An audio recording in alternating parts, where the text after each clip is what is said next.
Destination. You've reached your destination. Go! It's Destination Your 8 is the morning programme. I'm Rowan Hand, and this is Martin Savage. And we've known each other a very long time. A long time, Rowan. And it's always been a good fellowship and a good circumstance, because when you see Martin Savage, you're always greeted warmly and you leave Martin Savage feeling better than when you arrived with him. That's my compliment to you today, Thank you very much, sir. And long may it continue. What kind of week has it been for you? Personally, it's been a quiet sort of week. On the judo scene, internationally, there's been quite a furore going on. Wow. Scotland got the European Judo Championships, Yeah. which were due to be held. Feel free to clear your throat there, Yeah. boy. I've got the cold. Oh, you keep... I've been too close to you, Rowan. Wow, mine's gone. I hope you're not going to give it back to me. The European Judo Championships in April, first week in April. And this has been ongoing planning for the last 2 years. Mm-hmm. In the meantime, the British Judo Association, who running the event, have got themselves a sponsorship from the UFC Mixed Martial Arts Group. Yeah. Apparently, this is in contravention of the European Judo Union rules, right? And the European Judo Union have pulled the plug on this competition. Wow. Right, with about 6 weeks to go. So there's a board of directors meeting in the British Judo Association today, and they're presumably going to get a scapegoat out, I imagine. Right? Somebody's head's going to have to roll, and they're going to try and get the competition reinstated. I don't know if that's going to be on or not. Yeah. You're blessed now, because you've no longer concerns, and these are real concerns, because you're not competing anymore. I don't compete in that sense, and I never did have a great, political sort of view on judo. I sort of avoided the politics of it. Yes. With politics with a small p, and although it's interesting to look at it maybe from as a spectator, if you like, think these things are going on. It doesn't bother me one way or the other. The European champion, I know it's going to be a great disappointment for people who've already bought tickets, booked flights, booked hotels, right? And whether they can get that money back or not, it remains to be seen. Big disappointment for them. But personally, it doesn't affect me at all. No. I do my judo, I teach my judo, I study my judo, and that's it as far as I'm concerned. That's a lovely trilogy. I do my judo, I study my judo, I teach my judo. Tell us what kind of belt are you in judo, and what does that mean? Today, it doesn't mean a lot to me, to be perfectly honest. Right? Obviously, when you were younger and only starting off, the ambition was to get the black belt. And you have the black belt, obviously. Belt, yeah. But there's different degrees of black belt even within that. And depending on what script you read, right, what organisation you belong to, I would have 3 different grades. With the British Judo Association, I'd be a second dan, which is a second degree black belt. Right? British Judo Council, I'd be a second degree black belt. Hong Kong Judokan, I would have an honorary 4th dan. In Hong Kong? Well, I've never been to Hong Kong, but guys I know went there, and because I taught them in some way or other, and it was just honorary sort of thing. They looked at these guys who trained there, this guy's trained there, and said, he's good. Somebody who's associated with him deserves to be a 4th. But you've gone to Japan, and you have walked in the dojo of the master. You've breathed the same air, the same dojo as the master was in. Yes. That gives a man a certain kudos in the world of judo, I would say. It does if you're into that sort of thing, but I think the problem with judo today, as I said before, it's thought mainly as a sport, and the problem with that is that there is not a great sense of history for most sport-minded judoka. They see themselves purely as athletes. They don't really see where they've started into that hierarchy, if you like, of judo. They're just sports people. But that's a pity, because it would seem to me that judo is a two-sided coin. One is the competitive athleticism, and the other is the contemplative, ancient way. Those two must go together. If you're going to ditch one of them, ditch the first one, the competitiveness. I think the competition side of judo is important. It's important because it teaches you a lot about yourself. I think a team sport is one thing, team activity is one thing, but an activity where you go on to an area to compete just by yourself, and everything stands or falls on your own ability. Yeah. I think that's incredibly important. And I think not important to win.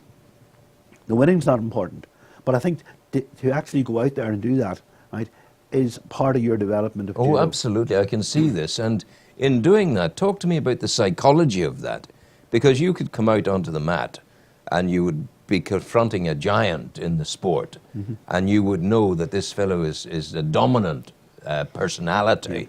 You've got to, in some sense, become psyched to a point that you can demolish this fellow. Yeah. I think you have to have that sort of belief. The Japanese have this expression which translates as even monkeys fall out of trees, right? And and basically that's the attitude you would have under those circumstances. That by and large, this guy's going to beat me, but there's a possibility that if I can exploit even a momentary weakness in there, that I can win. And I think that's the attitude you have with somebody that size. Goodness. And the All Japan Judo Championships is an open weight category competition, which means that there's no weight categories in it. Everybody can go into it, basically. So theoretically, you could have a lightweight fighting a super heavyweight. Now, it doesn't happen really. No. Because they have a preliminary sort of weeding out process, and by the time they get to the All Japans, which is the last day in April in the Budokan in Tokyo, you're down to about 40 competitors, the top 40 in Japan. Now, I went last year. When I was in Japan last year, I went to the All Japans, and there was a 70 kilo competitor in there fighting a heavyweight. Oh yeah. And he did very, very well. And I think that's what the Japanese like. They like to see the small person win. Well. What do they think? How do they respond? You were there. You went among them. You entered the dojo. You entered the space of the masters. You were there with them. You're a Westerner, obviously so. You're big. You're impressive. How do they greet you? Do they know who you are? Do they know whence you have come? What do they make of you? Nowadays, they wouldn't know, really. I think traditionally, if you went to the Kodokan in Tokyo, you can still get through doors in the Kodokan if you like, if you know people. Okay, you have to have a certain introduction, right? And I think in most of the traditional Japanese dojo for martial arts, you need to have an introduction. You will not be entertained unless you can get in and you can do the things, but you'll be. I'm not saying you're ignored, but they certainly won't interact with you. Yeah. There's a protocol. There is, certainly, yeah. And that's very, very much in the Japanese way. There is. They have a code, if you like, that you must follow if you're to get somewhere. And, in business even, say, for example, and in any sort of occupation, you don't jump right to the top. Yes. There's a step that you have to go up. And it's the same, whenever if you're going to Japan, your instructor here, who would have connections in Japan, say, for example, would write you a letter of introduction. There would be phone calls made beforehand saying, is it okay if this person comes? Right? Yes. And now that's been very, very traditional. It doesn't really happen in judo because I say judo is 90% of sport now, and it's treated differently. But if you were doing a very, very strictly Budo, martial art type of activity, that's the way you would go about it. You'd have to get a letter of introduction. All honour satisfied. Well, that's it, yes. That's the way it's done. Yeah. Now, we were talking about, just before coming on air to you, we were chatting about a very Western ideal. Valentine's Day, St. Valentine's Day. Yep.